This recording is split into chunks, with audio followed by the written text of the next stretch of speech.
له لا شريك له وأشهد أن محمدا عبده ورسوله اللهم صل وسلم على سيدنا محمد الفاتح لما أغلق والخاتم لما سبق ناصر الحق بالحق والهادي إلى صراطك المستقيم أما بعد قال الله تعالى في القرآن الكريم أعوذ بالله من الشيطان الرجيم قل إنما أنا بشر مثلكم يوحى إلي أنما إلهكم إله واحد فمن كان يرجو لقاء ربه فليعمل عملا صالحا ولا يشرك بعبادة ربه أحدا وقال الله تعالى في آية الأخرى أعوذ بالله من الشيطان الرجيم يرفع الله الذين آمنوا منكم والذين أوتوا العلم درجات وقال النبي صلى الله عليه وسلم يا أيها الناس اتق الله حيثما كنت واتبع السيئة الحسنة تمحها خالق الناس بخلق حسن وقال النبي صلى الله عليه وسلم طلب العلم فريضة على كل مسلم صدق الله العظيم وصدق رسولنا بالحبيب الكريم ونحن على ذلك من الشاهدين والشاكرين والحمد لله رب العالمين. Alhamdulillah, puji-puji serta rasa syukur senantiasa kita limpah curahkan kehadirat Allah Subhanahu wa taala. Sampai hari ini di sore hari ini yang insyaallah kita senantiasa selalu berada dalam lindungan, dalam rahmat dan ridha Allah Subhanahu wa taala. Amin ya rabbal alamin. Salawat serta salam semoga terlimpah curah keharibaan junjungan Nabi besar kita baginda Nabi Muhammad sallallahu alaihi wasallam kepada para keluarga, para sahabat serta para pengikutnya yang setia dalam menjalankan sunnah-sunnahnya. Dan kita berdoa kepada Allah Subhanahu wa taala mudah-mudahan kita yang hadir di sini, orang tua kita, guru-guru kita, anak istri serta keturunan kita, mudah-mudahan dikumpulkan lagi oleh Allah Subhanahu wa taala nanti di surganya Allah Subhanahu wa taala bersama dengan baginda Rasul sallallahu alaihi wasallam. Amin ya rabbal alamin. Mudah-mudahan kita termasuk umat, memang kata Rasulullah sallallahu alaihi wasallam adalah umat yang beliau rindukan, yang nantinya akan mendapatkan syafaat dari baginda Rasul sallallahu alaihi wasallam. Amin ya rabbal alamin. Ma'asyiral muslimin rahimakumullah. Alhamdulillah, sore ini kita masih diberikan nikmat yang banyak oleh Allah Subhanahu wa taala. Karena kalau bukan nikmat dari Allah Subhanahu wa taala, bukan karena taufik dari Allah Subhanahu wa taala, kita tidak akan ada di tempat mulia ini. Semuanya serta-merta adalah dari Allah Subhanahu wa taala yang memudahkan langkah kaki kita, yang memantapkan niat kita, dan yang menghadirkan jiwa dan raga kita di tempat ini, serta-merta itu adalah dari Allah Subhanahu wa taala. Maka apa sepatutnya kita sebagai umat manusia, karena memang semua itu adalah nikmat dari Allah Subhanahu wa taala yang sering kita baca, la haula wala quwwata illa billah. Tidak ada daya dan upaya, tidak ada daya dan kekuatan kecuali Allah Subhanahu wa taala. Semua adalah milik dari Allah Subhanahu wa taala. Allah sudah mengingatkan, sudah memperingatkan di dalam Al-Qur'an, fama bikum min ni'matin famin Allah, bahwa segala sesuatu, semuanya yang ada di dalam diri kita, nikmat yang ada di dalam diri kita adalah nikmat dari Allah Subhanahu wa taala. Dan sepatutnya juga kita bersyukur atas nikmat yang telah banyak Allah berikan kepada kita. Salah satu yang paling utama adalah nikmat iman dan juga nikmat Islam. Mudah-mudahan kita berdoa kepada Allah Subhanahu wa taala senantiasa dua nikmat ini, nikmat iman, nikmat Islam senantiasa selalu Allah hadirkan di dalam hati kita. Sampai kapan? Sampai nanti Allah takdirkan kita berjumpa dengannya. Sampai Allah mentakdirkan mengutus malaikatnya untuk mencabut nyawa kita. Sampai ketika nanti ada malaikat yang diutus oleh Allah Subhanahu wa taala untuk menutup usia kita, kalimat yang terakhir yang kita ucapkan hanyalah kalimat la ilaha illallah. Tidak ada Tuhan selain Allah Subhanahu wa taala. Dan memang ini yang kita harapkan. Mudah-mudahan di akhir hayat kita dimudahkan oleh Allah Subhanahu wa taala untuk mengucapkan kalimat ini. Husnul khatimah adalah kematian terindah yang memang sangat diidam-idamkan oleh kita orang beriman. Dalam zikir kita sering kita diulang-ulang, ya, dalam Ratibul Atas, Taradubul Haddad, ya Dzal Jalali wal Ikram, amitna ala dinil Islam, ya kan? Wahai Allah, ya Dzal Jalali wal Ikram, memiliki kemuliaan, amitna ala dinil Islam, matikanlah kami atas agama Islam. Karena memang agama ini yang paling diridai oleh Allah Subhanahu wa taala. Ya, tidak ada agama selain daripada agama Islam. Alhamdulillah, kita ditakdirkan oleh Allah Subhanahu wa taala, kita dilahirkan di dalam rahim orang tua kita, di dalam rahim ibu kita, dikeluarkan dari rahim orang tua kita, ibu kita, dilahirkan di dalam lingkungan keluarga yang menganut agama Islam, di lingkungan yang taat dalam agama Islam. Alhamdulillah, karena memang di luaran kita itu bukan hanya jutaan manusia lagi, bahkan mungkin miliaran manusia yang tidak diberikan nikmat oleh Allah Subhanahu wa taala untuk merasakan nikmatnya iman ataupun Islam. Banyak di antara mereka yang masih sampai hari ini masih menyembah binatang, yang hari ini masih menyembah kayu, masih menyembah batu, masih menyembah pohon, masih menyembah matahari, dan bahkan di antara mereka ada yang tidak percaya dengan adanya Tuhan. Naudzubillah min dzalik. Nikmat itu yang paling nikmat Islam, mengenal Allah, mengenal baginda Rasul sallallahu alaihi wasallam adalah nikmat terbesar bagi kita.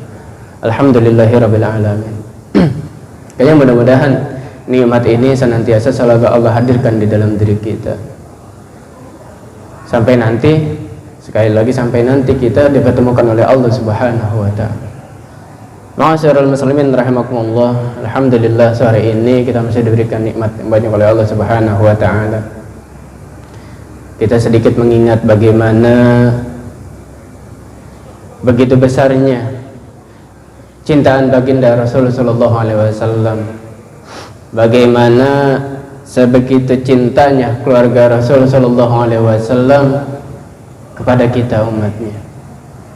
Bahkan sampai di akhir meninggalnya pun baginda Rasul sallallahu alaihi wasallam masih sempat-sempatnya mengingat kita, kan? Beberapa bulan kemarin disampaikan bagaimana Rasul mengingat kita. Ketika beliau meninggal, yang beliau ingat adalah kita, ummati, ummati, ummati. Beliau tidak menanyakan Khadijah Kubra, istri yang paling ia cintai. Beliau tidak menanyakan Hasan dan Husain, cucu yang sangat beliau cintai. Fatimah Az-Zahra, putri kesayangannya, tidak. Tapi yang beliau sebutkan kita, ummati, ummati, ummati. Dan sampai pun kecintaan ini menurun, iya, menular pada keluarganya Rasulullah sallallahu alaihi wasallam. Bolehlah nanti sewaktu-waktu kita lihat kitab, salah satu kitab karangan Al-Imam Al-Ghazali, ya, nama kitabnya itu Salwatul Ashikin. Bagaimana di situ diceritakan kecintaan keluarga Rasul sallallahu alaihi wasallam kepada umatnya baginda Rasul sallallahu alaihi wasallam. Suatu ketika Sayyidatuna Fatimah radhiyallahu anha Kemarin sudah dijelaskan ya, waktu kita makan sedikit, bagaimana kecintaan Sayyidah Fatimah kepada kita umatnya Rasulullah Sallallahu Alaihi Wasallam.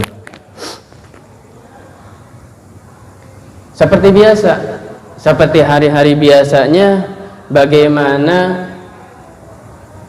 beliau menyiapkan ya kedua anaknya yang merupakan cucu daripada baginda Rasul Sallallahu Alaihi Wasallam.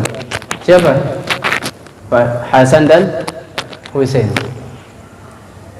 Suatu pagi, pada suatu hari,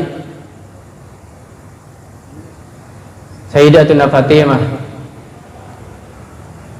memandikan anaknya Hasan dan Husain, kemudian memakaikan pakaiannya, menyisir rambutnya, dan menyiapkan sarapan untuk mereka berdua, menyiapkan makanan untuk mereka berdua dengan sangat telitinya, dengan sangat penuh kasih sayangnya. Tetapi seakan-akan hari itu adalah hari yang sangat berbeda, dan itu pun dirasakan oleh suaminya. Siapa suami Fatimah Az-Zahra? Ali bin Abi Thalib. Yang tidak lain adalah kemenakan baginda Rasul Sallallahu Alaihi Wasallam. Setelah dimandikan, dipakaikan sarapan, disisiri, kemudian dikasih makan, barulah Hasan dan Husain dilepas untuk bermain di masjidnya Rasulullah Sallallahu Alaihi Wasallam. Seakan-akan enggak melihat di samping ada suaminya, karena saking husuknya ngurusin anaknya. Sampai Ali bin Abi Thalib bertanya kepada Fatimah, "Wahai Fatimah, tidak biasanya engkau seperti ini. Ada apa, wahai Fatimah?" Apa kata Fatimah? "Wahai Ali, aku akan kedatangan tamu, dan aku akan pergi lama dengan waktu yang sangat lama sekali." Kapan waktunya, wahai Fatimah? Sangat lama sekali, bahkan sampai nanti hari kiamat.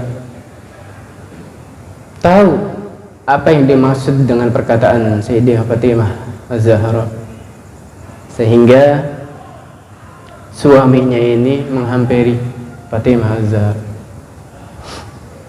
memeluk Fatimah, kemudian berpesan, "Wahai Fatimah, iya, bahwasanya kalau memang tamu ini, iya, dan engkau akan berjumpa dengan baginda Rasul Sallallahu Alaihi Wasallam, berjumpa dengan ayahmu, titipkan 3 pesan yang nanti tolong engkau sampaikan. Kalau engkau nanti bertemu dengan ayahmu Rasulullah Sallallahu Alaihi Wasallam, sampaikan salamku kepada beliau, sampaikan rinduku yang teramat sangat kepada Rasulullah Sallallahu Alaihi Wasallam." Kemudian yang kedua, "Wahai Fatimah, kalau nanti engkau bertemu dengan ayahmu, engkau tidak redo selama hidup di dunia ini bersamaku, karena aku pemuda yang miskin, tidak memiliki apa-apa. Jangan engkau sampaikan ketidakredoanmu ini kepada ayahmu, wahai Fatimah." Kemudian yang ketiga, kalaupun nanti di padang mahsyar Allah mengumpulkan kita semua, dan aku di padang mahsyar ditarik oleh malaikat Zabaniyah, ditarik ke nerakanya Allah Subhanahu wa ta'ala, sampaikan kepada ayahmu, tolong bela aku, masukkan bersamanya ke dalam surganya Allah Subhanahu wa ta'ala. Ma'asyiral muslimin rahimakumullah. Kemudian pelukan itu semakin erat. Fatimah pun juga menyampaikan 3 pesan kepada Ali. "Baiklah wahai Ali, aku pun juga akan menyampaikan 3 pesan kepadamu. Yang pertama, apabila aku nanti meninggal, engkau sendiri yang memandikan aku, engkau sendiri yang mengkafani aku, engkau sendiri yang nanti menguburkan aku di liang lahat. Pesanku yang kedua, tolong ingat-ingat mereka yang tidak memiliki rumah, yang tidak memiliki tempat tinggal. Ingat mereka para fakir miskin. Ingat mereka anak-anak yatim piatu yang tidak memiliki orang tua. Kemudian yang ketiga, ketika aku sudah di liang lahat, tolong engkau selipkan kertas yang aku simpan di dalam lemari itu. Kertas yang aku simpan di dalam dompet di dalam lemari itu. Lantas Ali bertanya, apa isi daripada surat itu wahai Fatimah? Rahasia. Demi Allah, wahai Fatimah, sampaikan kepadaku apa isi surat itu. Tidak wahai Ali, itu adalah rahasia aku. Rahasia aku dengan Allah Subhanahu wa ta'ala. Hanya aku dan Allah yang tahu isi daripada surat itu.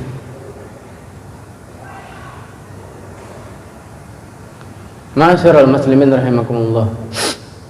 Kemudian Fatimah melanjutkan perkataannya, ketahuilah wahai Ali, dahulu ketika ayahku menyampaikan kepadaku, wahai Fatimah, telah datang seorang pemuda kepadaku.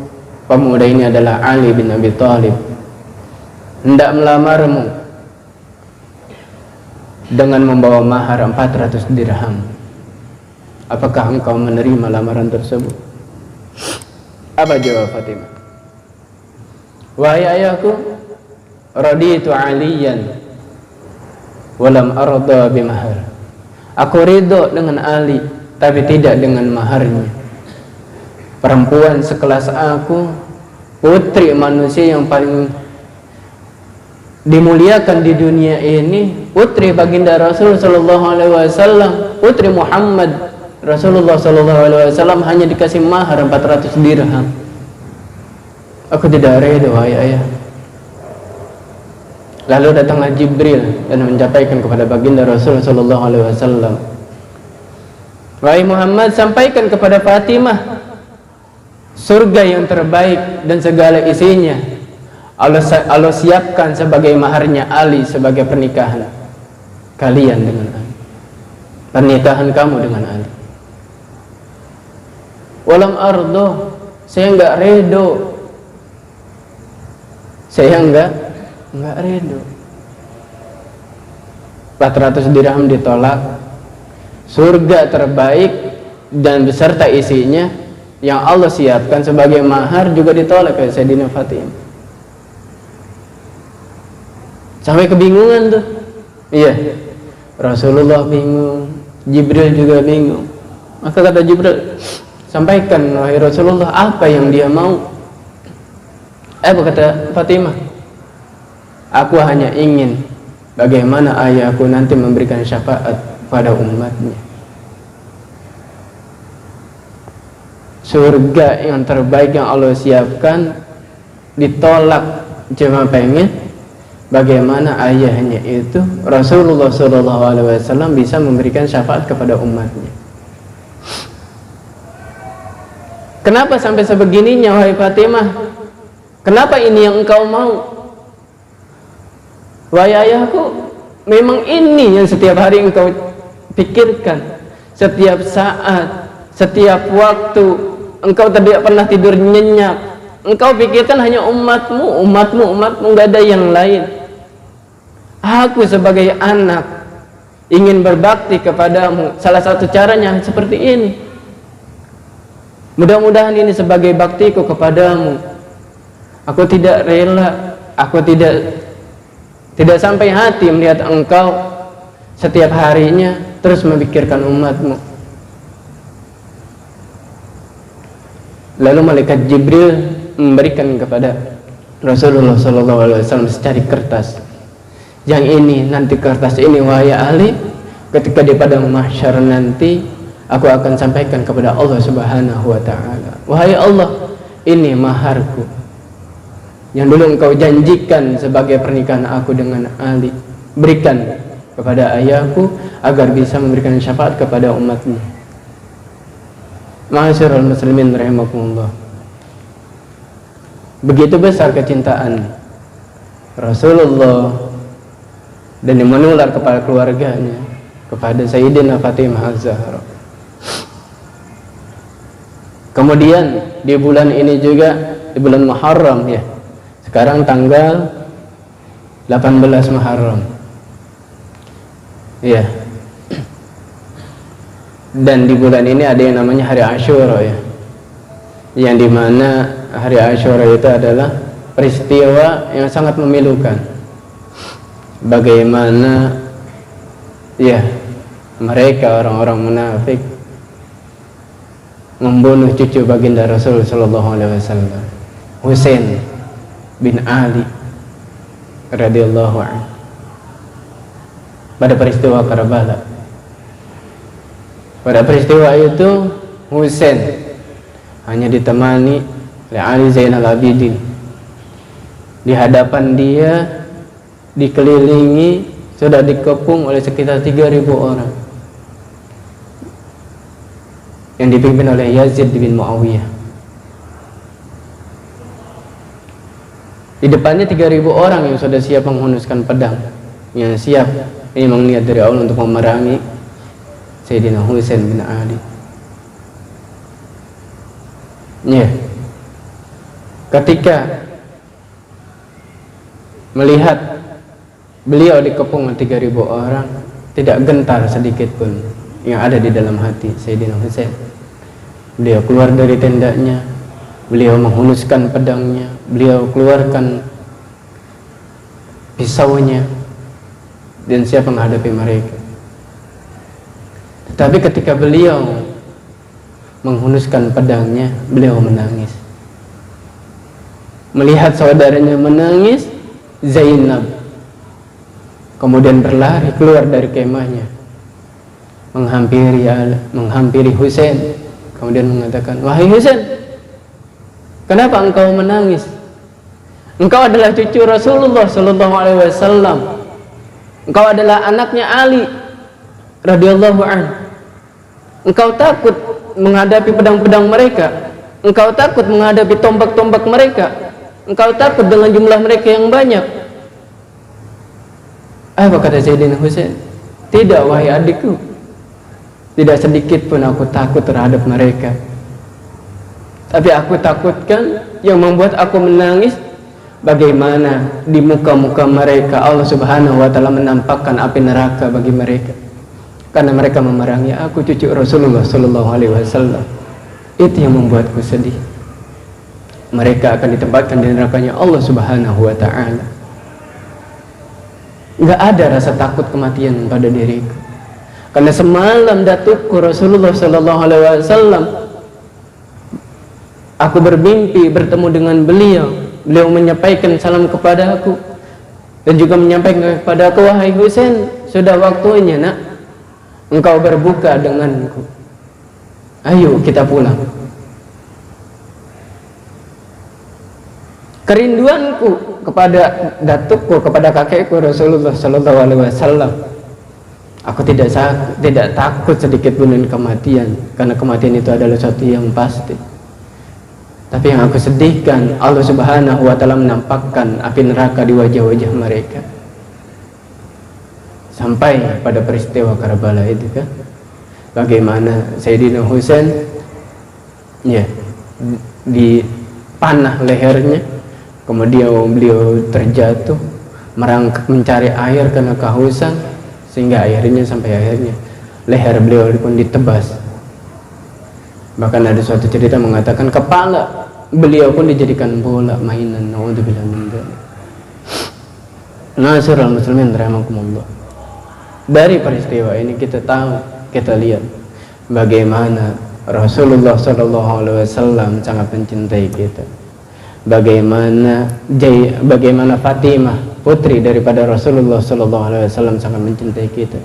Dan bagaimana Husain juga bersedih karena melihat umatnya. Iya, sendiri yang memerangi cucunya baginda Rasulullah sallallahu alaihi wasallam.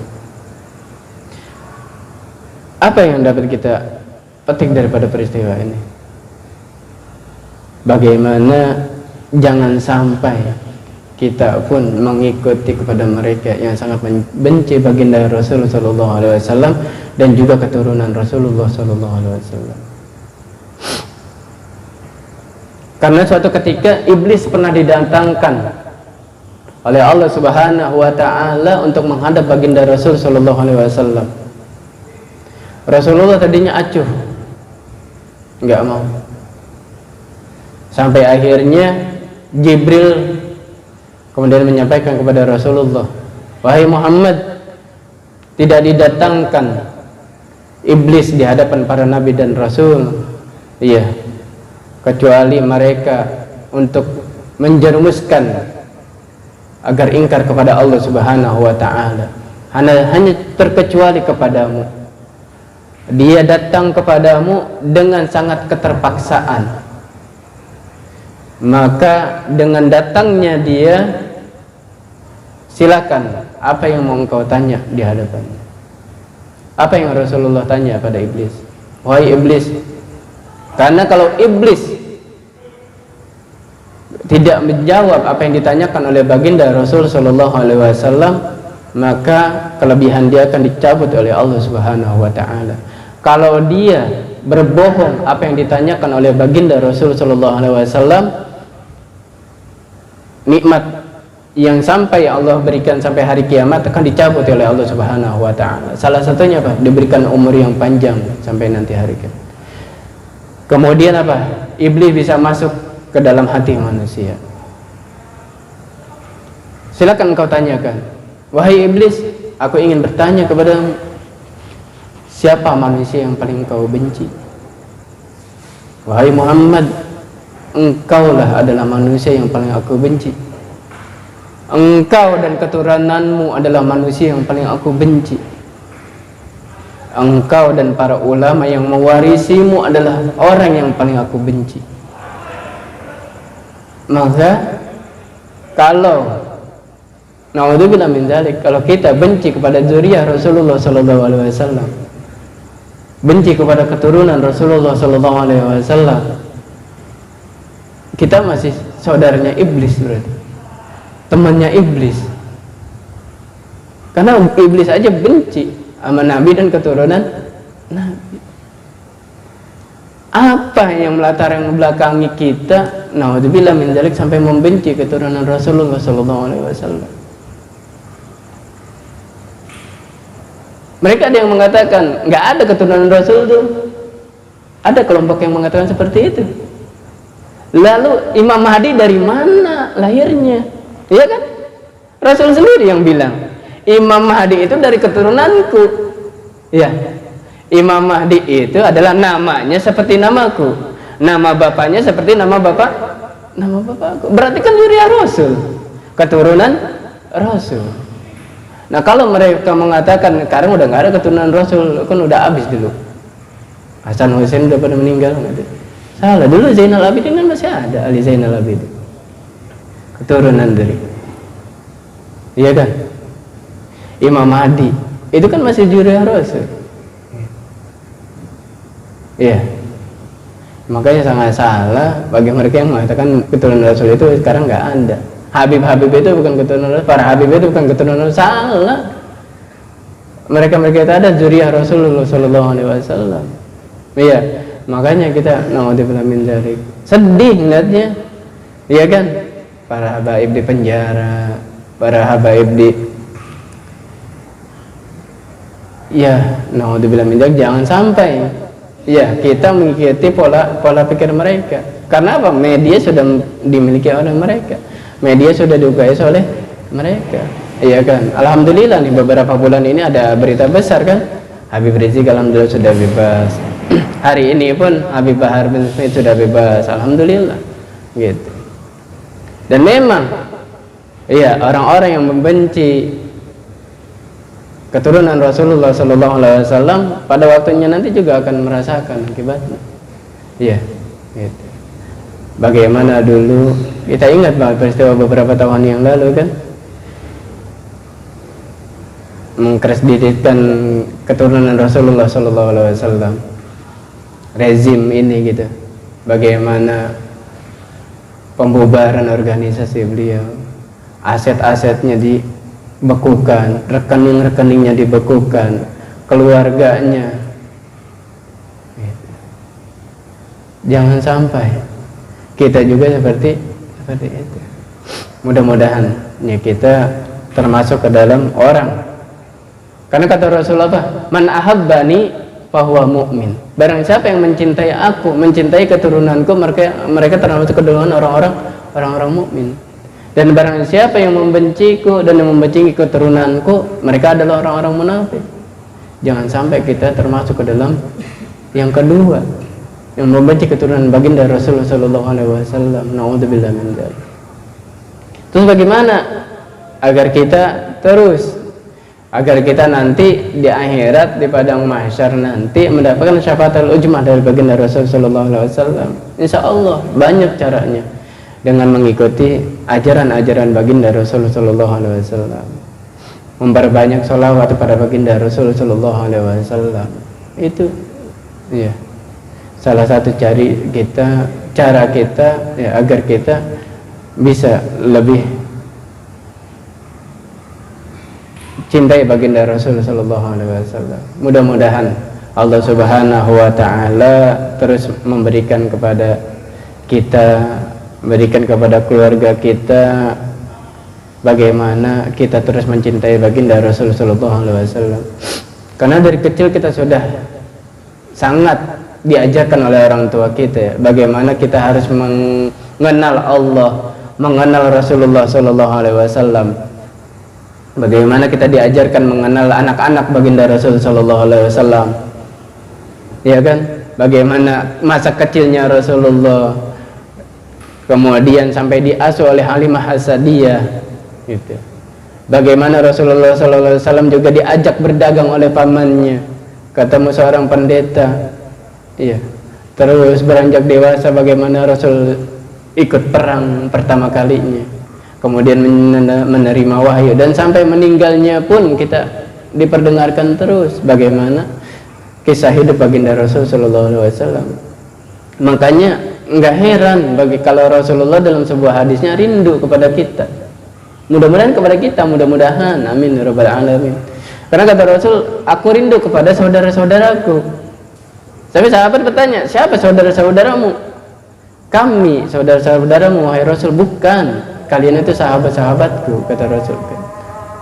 Iya, mereka saudara-saudaraku yang gak pernah ketemu, gak pernah berjumpa, gak pernah jabat tangan, hidup jauh sepeninggalku, tapi mereka berusaha kenal aku, berusaha mencintai keluarga dan keturunanku. Mudah-mudahan kita termasuk orang-orang yang dirindukan oleh baginda Rasul sallallahu alaihi wasallam. Ya, kita berdoa kepada Allah Subhanahu wa taala, mudah-mudahan kita terus diberikan keistiqomahan oleh Allah Subhanahu wa taala dalam meningkatkan keimanan dan juga ketakwaan kita kepada Allah Subhanahu wa taala.